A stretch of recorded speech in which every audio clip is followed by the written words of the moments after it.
The UK is witnessing a massive spike of migrants coming into the country from France. They're sailing over the dangerous sea to get to southern England in Dover. This article is talking about how that's an increase of 300% compared to last year, all of last year, and we still have a few months to go in this year. Dover is at full capacity and the detention centers there are warning that they can no longer stop the flood coming in from France.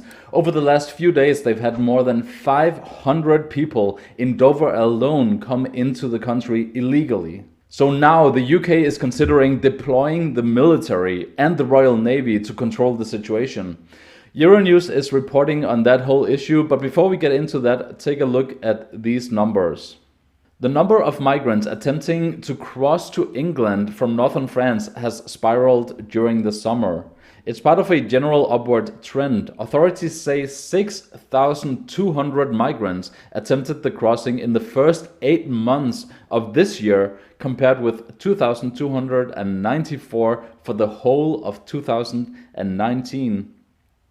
On Tuesday, 88 migrants were rescued during 5 operations off the northern coast of France.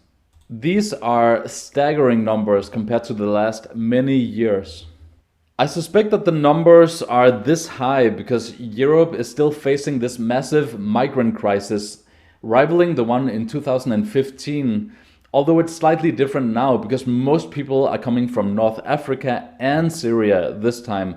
And most of the migrants, by far the majority, are what you would call economic migrants. They're no longer direct refugees from war. So France is one of these countries that have vowed to take in a bunch of these migrants. So they're the leaders within the EU of the whole migrant policy of letting Europe take in as many as they feel they can take in.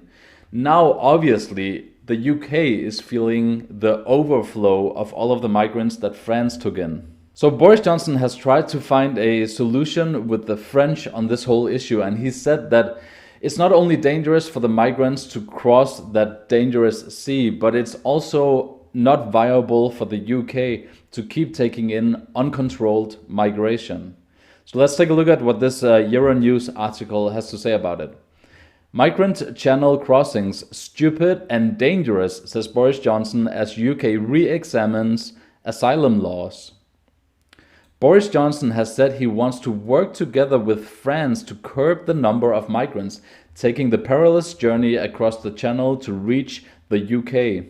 The UK Prime Minister, who made the comments after a record-breaking 235 people reached British shores in 20 vessels in one day last week, has said he also wants to review laws that make it difficult to send migrants away again. Speaking on Monday, Johnson said channel crossings amounted to a very bad and stupid and dangerous and criminal thing to do, as he looked toward his European neighbor for help. He said, "We've got a problem, which is that there are people who want to come from around the world to this country because obviously it's a great place to be. There's no doubt that it would be helpful if we could work with our French friends to stop them getting over the channel." It comes as the UK's border force intercepted another 20 migrants from Syria on Monday, and amid reports that a surveillance aircraft had also been deployed for assistance. Referring to those arranging for migrants to pile into dinghies for the crossing from France to the UK, the Prime Minister said it was the act of cruel and criminal gangs that were risking the lives of the vulnerable. He noted the channel being a pretty dangerous stretch of water in potentially unseaworthy vessels. I'm not sure this is what Boris is referring to here, but when he says it's pretty dangerous, he's not exaggerating. This sea between France and the UK is filled with shipping lanes of these massive commercial ships and freighters that sail right through. And they don't have a chance of spotting, especially now that the migrants are using smaller boats, because the French border controls have stepped up their security. So they're using smaller boats. So these freighters and commercial ships have almost zero chance of seeing a small boat of migrants before they actually ram over them. So obviously a really dangerous situation overall for those people crossing that sea. The UK military and the Royal Navy has been put in place to try to find a solution to deter the continuous flow of illegal migration into the UK at the southern border and in the waters. So they're now put in place, but until now they've been ineffective in finding a legal and good solution to actually stopping these migrants from coming in. They actually deployed the Navy to patrol the waters. And as we just talked about in the last article, they had this huge surveillance aircraft up and running around the clock to monitor the whole situation. Sadly, it hasn't really worked because the newest numbers that just came out is that we're up to 400% of illegal migrants coming into Dover in comparison to last year. So, realizing that they needed a better and more effective solution, this is what they came up with. Take a look at this. Home Office may use nets to stop migrant boats crossing channel. Nets could be used to clog propellers and halt boats, says former Royal Marine in charge.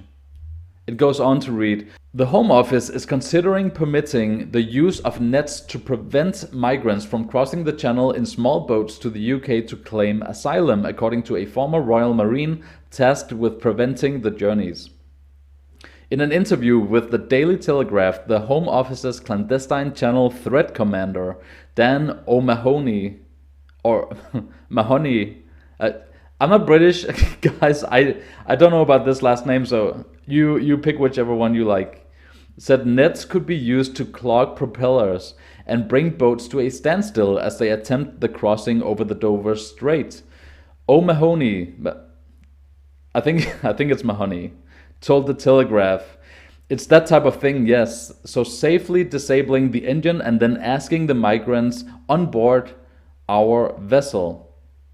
The tactic is the latest tactic reported to be under consideration by ministers and officials alongside locking migrants up on oil rigs, sending them more than 5,000 miles away to Ascension Island in the South Atlantic, and using water cannon to create waves to push back vessels. While the number of people arriving in the UK in small boats has increased nearly fourfold, nearly 400% this year to more than 7,000, the total number of asylum applications received by the UK government between April and June nearly halved compared with the first 3 months of the year as the COVID-19 pandemic struck.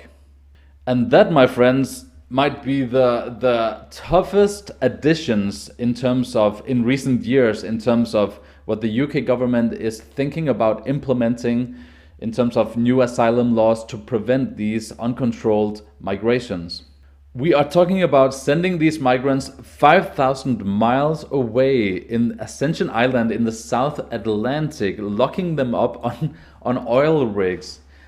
Look, guys, I'm not telling you how to think on migration because obviously we can all make up our own minds and it's a very divisive issue. So you have your opinions, everyone else have their own opinions, right? But I think we can all recognize that this is a really tough situation for the migrants and it's a really tough situation for the UK government as well. When you try this many things and you can just see that nothing of it is working, and obviously you can't just have uncontrolled migration.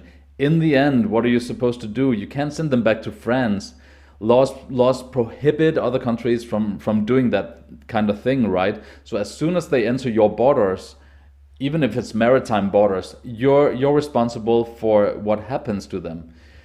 If they pass these laws and they send them that far away, that would be some of the toughest migration policies that you've seen implemented by a country in the West for a long time. But at the same time, you can kind of tell why they've been driven to this point. Personally, I'm all for enforcing your borders because you don't have a nation if you don't, right? But you have to feel for these migrants, whether they come from Syria or North Africa, and they make the dangerous journey wherever they take it from. In this case, it's France. And France is not a poor country. France is a pretty wealthy country in terms of of the rest of the world. It's pretty wealthy, and they take good care of their migrants. But the fact that they take in so many migrants, because Macron and Merkel has been the advocates of Europe and the EU taking in a lot of migrants, right?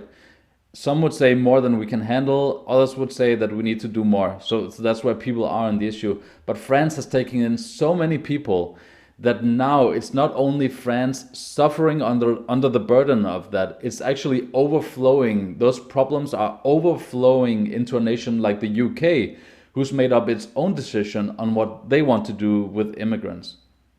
So this is kind of a symptom for this whole thing in all of Europe right now. You have nations like France who want to take in as many people as they can, or at the very least, that's what the leaders decide.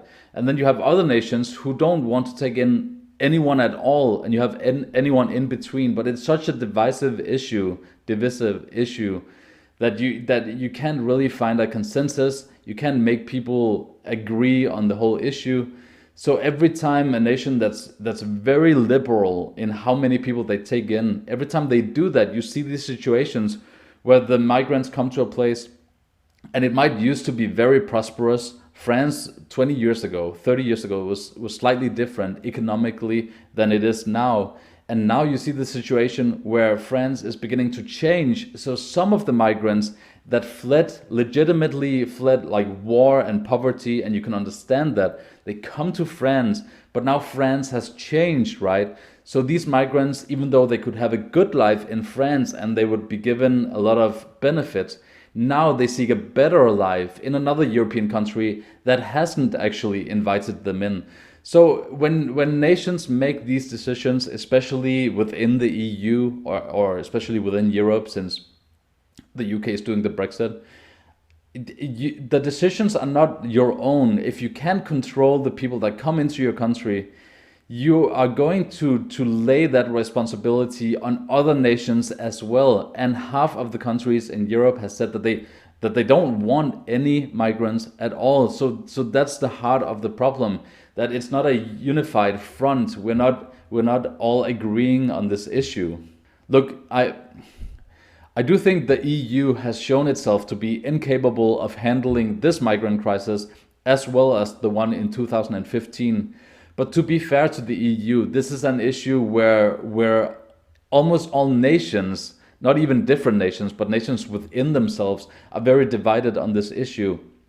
So it can be easy to find a solution and to lead on the whole issue, since one nation wants to do one thing, the other nation wants to do another thing.